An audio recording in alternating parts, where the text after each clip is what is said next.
día más, con la gracia del Señor, proseguimos con el comentario del Catecismo de nuestra Madre la Iglesia.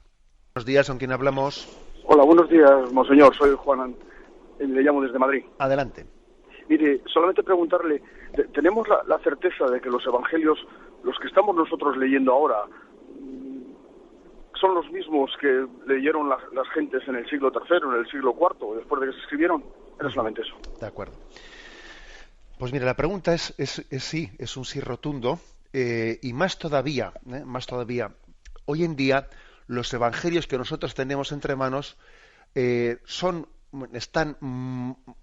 mucho más autentificados que el que pudieron leer en el siglo IV, V, VI. ¿Por qué? Porque todo el estudio escriturístico que se ha ido haciendo en 2000 años ha ido distinguiendo, porque lo que son interpolaciones, vamos a ver si me explico lo que estoy diciendo. Tengamos en cuenta que en aquel tiempo no había imprenta, sino que las copias eran manuales. Pues uno copiaba de un manuscrito a otro manualmente. Y en esas copias se podía producir algún error de que alguien transcribía una cosa, pues cometiendo algún error de transcripción o alguna pequeña subjetividad que cambiaba el algo. Bueno, a lo largo de estos años se ha ido estudiando qué manuscritos son más antiguos que cuáles, a cuál se le ha habido un error en la transcripción, donde ha habido tal, y de esa manera se ha ido consiguiendo que los evangelios sean el fiel reflejo de la tradición primitiva, distinguiendo cuáles fueron errores de copistas, copistas posteriores, ¿no?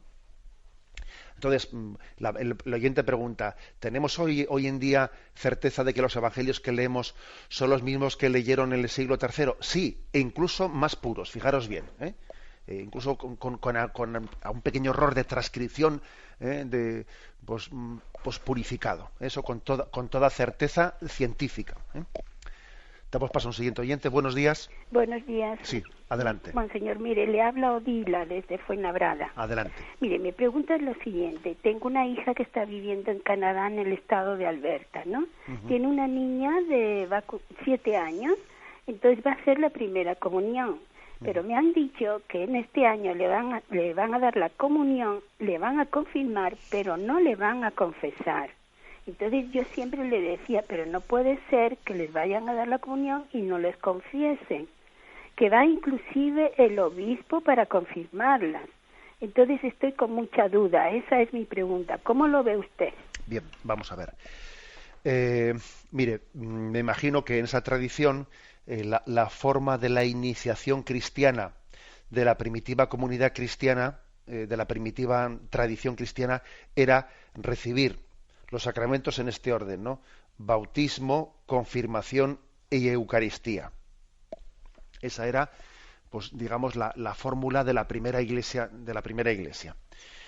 Claro, siguiendo esa primera fórmula, en algunos lugares se hace eso así, de manera que entonces a ese niño se le confiesa posteriormente. También es verdad que al hacerse con 7 años, pues es verdad que con 7 años el niño o la niña no tiene, pues será difícil que pueda tener ningún pecado, no va a ser grave, ¿no? Que eso me parece que es imposible, sino de cierta importancia. Por eso, en esa forma de la iniciación cristiana que dice usted que hace en Canadá, que es la forma de la iglesia primitiva, el sacramento de la confesión se deja para un momento posterior. No es ninguna barbaridad. Lo que pasa es que nosotros estamos acostumbrados a que el orden de los sacramentos se haga de otra manera, que el sacramento de la confirmación se quede para más tarde y que los niños se hagan la primera comunión un poco más tarde, con 9 años, y entonces ya, pues 2 años más, ya el niño está mejor preparado para confesarse. O sea que digamos que no es incorrecto esa forma de recibir los sacramentos de la iniciación cristiana. Es más, era el orden de la comunidad primitiva. Y la confesión se recibía más tarde. También en alguna diócesis española se están dando los pasos para recibir los sacramentos en este orden. Es decir, primero el bautismo, luego la confirmación y luego la primera comunión. Bien, adelantando ese proceso, porque aquí generalmente hacemos primero bautismo, luego más tarde primera comunión y luego ya en la adolescencia la confirmación. Bueno, damos paso a un siguiente oyente. Buenos días.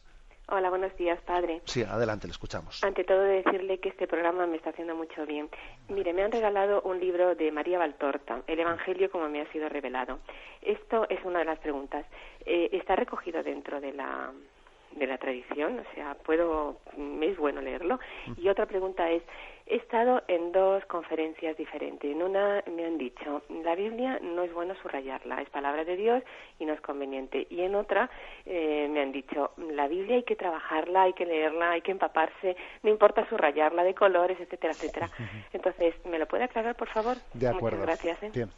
Bueno, me hace gracia a veces, ¿no?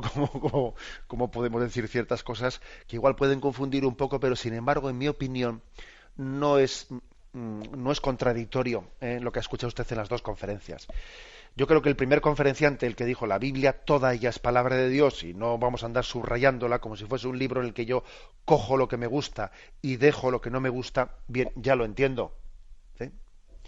Pero cuando alguien dice la Biblia tenemos que intentar meditarla, hacerla nuestra, darle muchas vueltas, claro, y en ese sentido el segundo conferenciante habrá dicho, y si usted le ayuda para meditarla mejor subrayar una cosa y tomar un apunte, etcétera, y bueno, yo creo que los dos querían decir algo que es verdadero. Lo que pasa es que no conviene sacar una tesis de si se puede subrayar o se puede escribir un comentario al margen. Yo creo que la clave está en que nosotros trabajemos la Biblia, nos empapemos de ella, pero al mismo tiempo no la subrayemos como si fuese un libro en el que me gusta esto y lo otro lo dejo. O sea, hay que coger los dos espíritus de lo que dijo una conferencia y la otra. Pero es más importante el espíritu de lo que dijeron que la cuestión literal de si subrayo o no subrayo. Que eso, bueno. La pregunta sobre una revelación privada, como es la de Valtorta.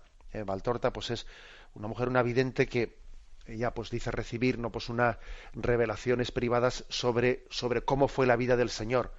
Es como una especie de evangelio relatado con mucho detalle, ¿no? Y esto fue así. Bien, eso no forma parte de la tradición con mayúsculas, ¿no? Obviamente. Pero la Iglesia, aunque no ha dado, ¿no?, una palabra definitiva sobre el tema de si esas revelaciones privadas de Valtorta fueron ciertas, aunque no ha dado una palabra definitiva, sí que permite leerlas teniendo en cuenta que no son, no son la tradición con mayúsculas, son una revelación privada de una persona que, aunque fuese auténtica o no fuese auténtica, me pueden hacer bien. O sea, leídas con este espíritu que estoy diciendo, sin pretender que sean el depósito de la fe ni un dogma de fe, me puede hacer bien. Incluso, fijaros bien, me puede hacer bien, sea cierta la palabra, sea cierta la revelación particular o no sea cierta. O sea, la Iglesia no ha dado una palabra definitiva, pero en ningún momento ha excluido el que un católico pueda leerlas y enriquecerse con ellas. Damos paso a un siguiente oyente. Buenos días. Sí, buenos días. Sí, adelante. Mire, soy Clarisa, soy de Nicaragua y vivo ahora en Sevilla. Soy fiel oyente de su programa, que me encanta mucho, pero hasta hoy he tenido la oportunidad de entrar en antena. Bueno. Y tengo la pregunta sobre el tema que ha desarrollado hoy sobre los libros apócrifos. Yo quisiera saber cuáles son ellos y si no son palabra de Dios, ¿por qué los encontramos en la Biblia, la Iglesia Católica? Solamente. No, los libros apócrifos no se encuentran en la Biblia de la Iglesia Católica. O sea, yo creo que hay, usted se habrá confundido con alguna otra cosa. Es decir, los apócrifos precisamente están excluidos de la Biblia. Cuando la Iglesia ha definido cuáles son palabra de Dios, esos son, ¿no?, los que están incluidos en la Biblia y por lo tanto los otros están excluidos.